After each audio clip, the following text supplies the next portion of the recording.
নমস্কার। চলে এসেছি আবার একটা নতুন ভিডিও নিয়ে। তো এটা আমি কিছুদিন আগে যে বাপের বাড়ি গিয়েছিলাম, সেইদিন শনিবার ছিল। তো এখানে মনসা পুজো। আর দিনের বেলায় পুজো হয়েছিল, দিনের বেলা সন্ধ্যা পর্যন্ত। তারপর সন্ধ্যার পর ঠাকুরকে নিয়ে গোটা গ্রাম ঘোরানো হয়। আর এই যে আমাদের বাড়ির সামনে তখন প্রায় রাত 12:30 বাজে। লাঠি খেলা হচ্ছে। তো আমি এর আগে লাঠি খেলা কোনো দিনই দেখিনি। মানে মনসা পুজোতে সেরকম একটা আমার যাওয়াও হয়তো না। আমি তো মামাবাড়িতে বড় হয়েছি। তো সেখানে মনসা পুজোতে তেমন একটা যাওয়া হয়নি। আর এক বছর গিয়েছিলাম, তো প্রচুর বৃষ্টি আর বাজ পড়ে সবকিছু, মানে কারেন্ট-টারেন্ট থাকেনি, প্রচুর খারাপ অবস্থা হয়ে গিয়েছিল। তো তারপর থেকে অনেকদিন বন্ধই ছিল এই মনসা পুজো।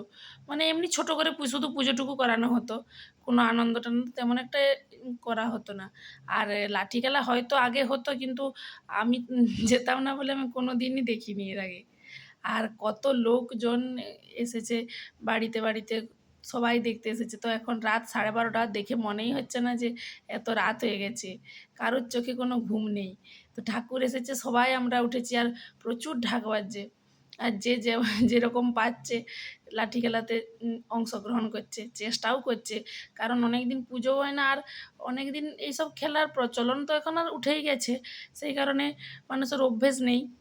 আর আমার ২ ছেলে তো বাড়িতে ঘুমোচ্ছে। তো অনেকটা রাত, আর ওরা খুবই ঘুমিয়ে পড়েছে। এত ঢাকের শব্দতে উঠছে না। মা একবার বলল যে, "পরমকে নিয়ে আয়।" আমি বললাম কি যে, "পরম উঠে গেলে হয়তো আর ঘুমাতে চাইবে না, থাক।" তারপর আবার আমার কি মনে হলো, বলি তবে নিয়ে আসি। আমি তো কোনোদিন এতদিন এই দেখছি। আর ছেলেরা ঘরের মধ্যে ঘুমোচ্ছে। ছোটটা অনেক ছোট, তাকে জাগিয়েও লাভ নেই। বড়টাকে মা বলল কি যে, "ওকে নিয়ে আয়।" আমি একবার বললাম, "না থাক, ঘুমোচ্ছে ঘুমোক। ও জেগে গেলে আর ঘুমোতে চাইবে না।" দিয়ে আমার আবার মনে হলো যে এই খেলা পরম হয়তো, ওরা হয়তো বড় হয়ে আর দেখতে পাবে না। তো ছোটটা কিছু বোঝেনি, তো বড়টাকে একটু ডেকে নিয়ে আসি। দিয়ে পরমকে নিয়ে আসলাম। কিন্তু পরম তো ঘুমে তাকাতেই পারছে না। সে কোনো রকমে কিছুক্ষণ দেখার পর আবার গিয়ে শুয়ে পড়ল। আর এখানে যে দাদাটাকে দেখা যাচ্ছে, এর কিন্তু অনেক প্রতিভা। এই যে লাঠি খেলায় পারদর্শী, খুব ভালো দৌড়াতে পারে, আর গানের গলা খুবই সুন্দর। আমাদের গ্রামে যখন কোনো অনুষ্ঠান হয়, তো গান গায়, খুবই ভালো গান গায়। আর সঠিক হয়তো পরিচর্যা করলে সে আরও ভালো জায়গায় যেতে পারত।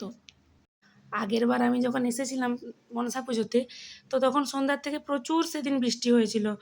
আর ভীষণ বাজও পড়ে ২ জন মানুষ আমাদের গ্রামে অসুস্থ হয়ে পড়েছিল। তো স্বাভাবিকভাবে মানুষও অসুস্থ হয়ে পড়ার কারণে তো কারোর আনন্দ করার আর কোনো ইচ্ছা থাকেনি।